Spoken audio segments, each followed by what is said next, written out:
महाराज जी, अगर हमारे जैसे हम अपने घर में हैं और हम कोशिश कर रहे हैं नाम जप की, और हमारे घर वाले मांस मदिरा सब कुछ चल रहा है, तो अब यही दुर्भाग्य है, ये दुर्भाग्य है कि ऐसा कुसंग मिला है।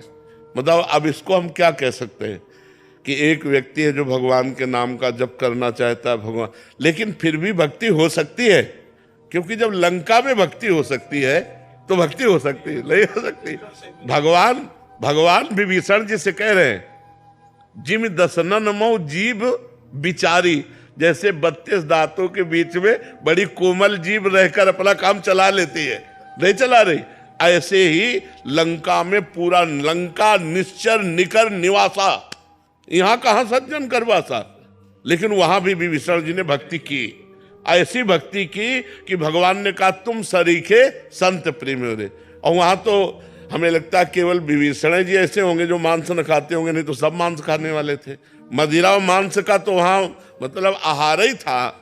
कुंभकर्ण के लिए पूरा एरिया जमा किया जाता था, जब जगता था तो एरिया के भैंसे खा जाता था, जैसे अपने पकौड़ा खाते ना, ऐसे वो भैंसे खाता था, भैंसे है, बकरी है, सब। मतलब तभी भगवान ब्रह्मा जी ने उसे 6 महीने सोने का, कि एक दिन जगे 6 महीने सोए, नहीं तो पूरी सृष्टि का आहार कर जाएगा। ऐसे लोगों के बीच में रहकर उसने भजन किया। तो आप घबराइए मत, वो जो जैसा करेगा वैसा फल पाएगा। आप अंदर ही अंदर राधा जपिए, अंदर अंदर इसलिए करें कि बाहर कंठी बांधोगे, तिलक बांधोगे तो मांस मदिरा पीने वाले लोग वो आपका हो सकता है विरोध करें। तो हमें लगता है भक्ति विरोध नहीं।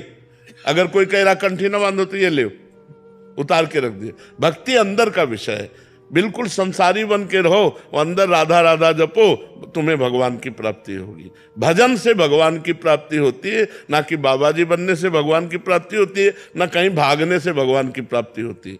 सच्ची मानो, आप अपने घर में मेहनत की कमाई का जो अन्न पा रहे हो और जो भजन कर रहे हो, और कभी भूखे टूटे को आपने भोजन करा दिया, ये सबसे बढ़िया बात है।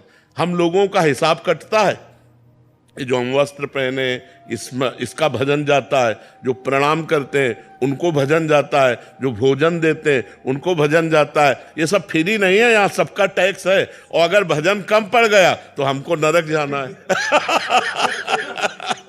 हरे शिष्य धन शोक न हरई, सो गुरु गोर नरक मा पड़ई। अच्छा, आप इस भागवतिक टैक्स से बचे, मेहनत की कमाई से कपड़े पहनते हैं, मेहनत की कमाई खाते हैं, और अपनी मेहनत की कमाई दूसरों को भी दे देते हैं। गौ सेवा, संत सेवा, आए हुए अतिथि की, भिक्षुक की सेवा। तो गृहस्थी धर्म बहुत बड़ा है। हम लोग गृहस्थी धर्म में ही पैदा हुए और गृहस्थी धर्म से ही हमारा पोषण होता है। पोषण भी गृहस्थी धर्म से होता है। अगर ये आप लोग समझते हो कि गृहस्थी धर्म में भगवत प्राप्ति नहीं हो सकती, तो आप सच्ची मानो, सबसे पहले गृहस्थी को भगवत प्राप्ति होगी। पर धर्म से चले।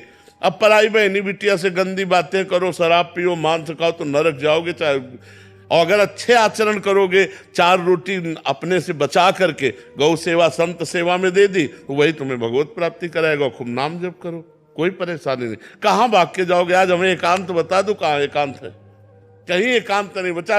हिमालय में भी चले जाओ तो वहां भी लोग आजकल जो है जहां भी एकांत समझते हो वही शूटिंग शुरू है।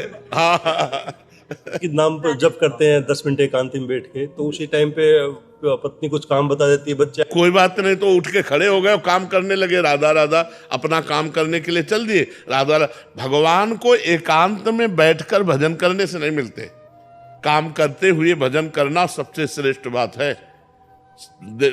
झाड़ू लगा रहे, फावड़ा चला रहे, व्यापार कर रहे हैं, पानी ला रहे, कुछ भी काम कर रहे, राधा राधा राधा राधा क्या जाता है?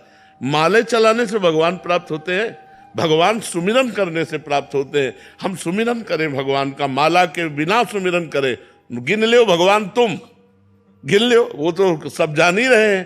तो खूब भजन करो और गृहस्थी में रहो, और ये जरूर करो कि अपनी कमाई का 4 रोटी का हिस्सा कभी किसी भूखे को खवा दो, कभी किसी गाय को दे दो, कभी किसी बीमार को 10 रुपया तुम्हारे लग जाए।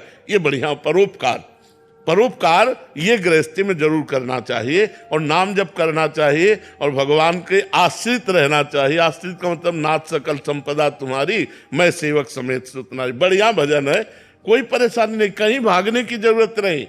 ये सोचने की जरूरत नहीं कि बाबा जी ज्यादा भजन कर लेते हैं। ऐसे किया ना आपने, ऐसे इसका भी टैक्स है, हमारा भजन जाएगा आपके पास। आप साष्टांग लौट गए ना, ये खुशी की बात नहीं है तुम्हारे पुण्य जा रहे हैं। अगर भजन नहीं करोगे तो वो साष्टांग वाला पुण्य ले गया और तुम नरक जाओगे। बहुत होश की बात है कि ये कोई खिलवाड़ नहीं। ये जो सिद्ध पुरुष भजन में निरंतर लगे उन्हीं से जगत का कल्याण होता है, वही मंगल होता है। नहीं तो एक एक का टैक्स है। जैसे भारत सरकार का हर वस्तु में टैक्स है ना, ऐसे भगवान का टैक्स है, हर एक चीज में टैक्स है। कोई तुम्हारे पैर छू रहा, कोई तुम्हारी बड़ाई कर रहा, कोई तुम्हें प्रणाम कर रहा, कोई वस्त्र दे रहा, कोई भोजन दे रहा, कोई धन दे रहा है, वो सब भजन ले रहे हैं। वो हमारा सब भजन ले रहे हैं, कोई खिलवाड़ नहीं है।